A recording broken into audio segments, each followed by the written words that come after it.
Circulation in human heart के बारे में हम भली बातें जानते हैं। इसे पंपिंग ऑर्गन भी कहा गया है। तो ह्यूमन हार्ट में ब्लड का जो फ्लो होता है उसका एक डायग्राम है। डीऑक्सीजनेटेड ब्लड वेना कैवा होते हुए ये ब्लड राइट एट्रियम में पहुंचती हैं तो वहाँ रिलैक्सेंस होते हैं। फिर राइट एट्रियम कॉन्ट्रैक्ट्स करता है, then right ventricle relaxed. After that, right ventricle contracts, then blood go into the lungs. ये oxygenated bloods होते हैं. Then left atrium contracts, then left ventricle relaxed. After that, left ventricle contracts. तो ये एक flow diagrams है, एक के बाद एक ब्लड जो होता है कैसे ट्रांसपोर्ट करता है। अब बात आती है ब्लड, जिसे हम फ्लूइड के नाम से जानते हैं। Blood a fluid connective tissue. Bloods के यहाँ दो पार्ट बताए गए हैं, solid components blood corpuscles, liquid components plasma. Blood corpuscles RBC carries respect gas oxygen और carbon dioxide, contain Hb impart red color blood. Blood platelets helps in blood clotting. WBC provide body defense by engulfing the germs cells and producing antibodies. अब बताती है plasma. A yellow color fluid contain 90% of water and 10% of organic substances like plasma protein, albumin, globulin, inorganic minerals, iron.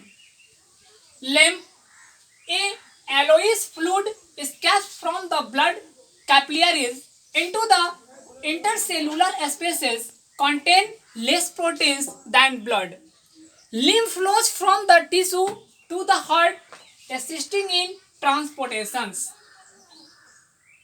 उसके बाद बात आती है blood vessels की। तो दो ब्लड वेजल्स है, रक्त नालिकाएं, आर्टरीज और वेन्स, जिसके माध्यम से पूरे शरीर में ब्लड का ट्रांसपोर्ट होता है।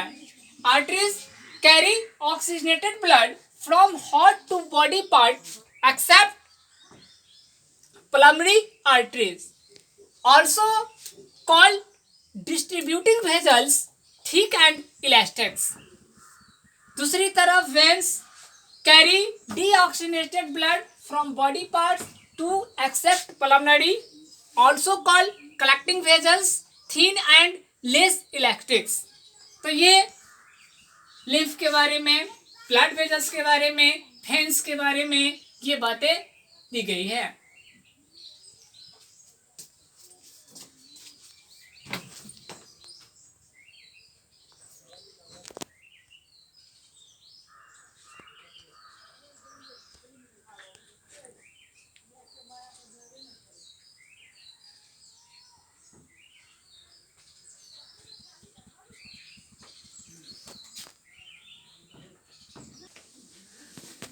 Transportation in plants. अब हमें देखते हैं कि ट्रांसपोर्टेशन प्रोसेस जो पौधों में होता है कैसे होता है। तो प्लांट्स में दो कंडक्टिव टिश्यू है, एक का नाम जाइलम है और दूसरे का नाम फ्लोएम है। जाइलम और फ्लोएम के बारे में क्लास 9th में भी चर्चाएं हुई थी। जाइलम जो वाटर एंड मिनरल्स को कंडक्ट करता है, वही दूसरी ओर फ्लोएम जो एनर्जी है उसे प्लांट्स के सभी भागों में पहुंचाने का काम करता है। तो xylem carries water and minerals from the roots to other part of the plant. ये जो जाइलम है water, minerals, some other dissolve substances को ये कैरी करके प्लांट्स के डिफरेंट पार्ट्स को पहुंचाने का काम करता है। इस वर्क में किसी भी एनर्जी की जरूरत इसे नहीं होती है। दूसरी तरफ फ्लोएम जो कि बना बनाया fusion, carries product photosynthesis from leaves to the other part of the plant, लेकिन फ्लोएम को अपने वर्क को परफॉर्म करने के लिए एनर्जी की रिक्वायरमेंट होती है, जो कि उसे एटीपी के फॉर्म में प्राप्त होता है। ये जाइलम सिर्फ एक ही डायरेक्शन में वर्क कर सकता है, सिर्फ अपवर्ड डायरेक्शंस में ही water, minerals and dissolve substances को ट्रांसफर कर सकता है, लेकिन ये फ्लोएम सभी दिशाओं में मेडेड फूड को ट्रांसफर करता है। एक नई टॉपिक्स ट्रांसपीरेशंस, जिसके बारे में हम भली भांति जानते हैं। Transpiration is the process of loss of water as vapour from aerial parts of the plants. अब बात आती है ये जो दोनों कंडक्टिव टिश्यू है, इसका क्या फंक्शंस हैं। तो mainly absorptions and upward movement of water and minerals by creating pool helps in temperature regulation in plants. Note, transport of food from leaves to different part of the plants is called translocations. Translocation का मतलब हुआ कि जो photosynthesis के बाद मेडेड food है उसे different parts तक पहुंचाना। अब बात आती है excretion. The process of the removal of the harmful metabolic wastes from the body, excretory system of human beings includes a pair of kidneys, a urinary bladder, a pair of ureter, a urethra।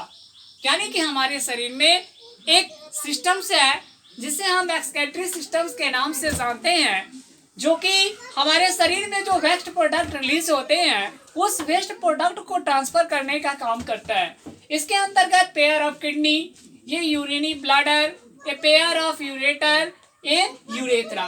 तो सबसे पहले हम इसके functions को देखते हैं। Urine produced in the kidneys passes through the ureters into the urinary bladder where it is stored until it is released through the urethra.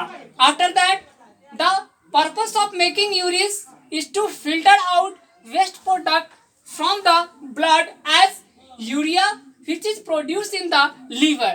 यानी urea एक वेस्ट प्रोडक्ट है जो लीवर के द्वारा प्रोड्यूस की जाती है।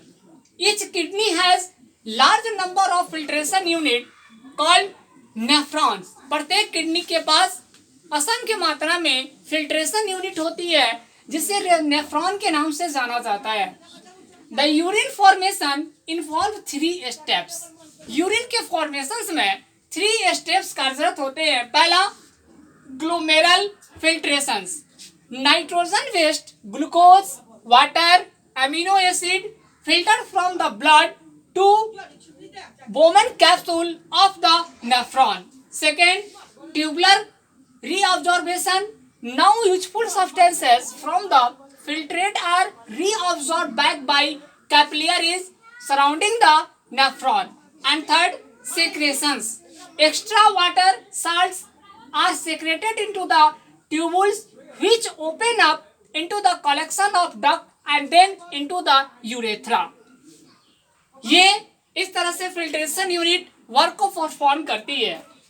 डायलिसिस के बारे में हम भली भांति जानते हैं। कभी कभार हमारी किडनी फेल्योर कर जाती है, तो वैसी स्थितियों में जो टॉक्सिक सब्सटेंसेस है जो हमारे शरीर से में काफ़ी हद तक अगर रुक जाए तो वो हमारे सेल को डैमेज कर सकती है। तो हम डायलिसिस प्रोसेस के द्वारा उसे फिल्टर करते हैं, जिसे the hemodialysis, the process of purifying blood bye an artificial kidney.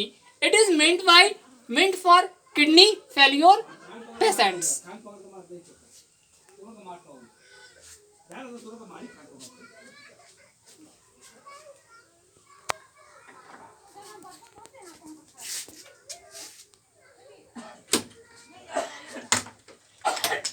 बहुत गरम देई बस।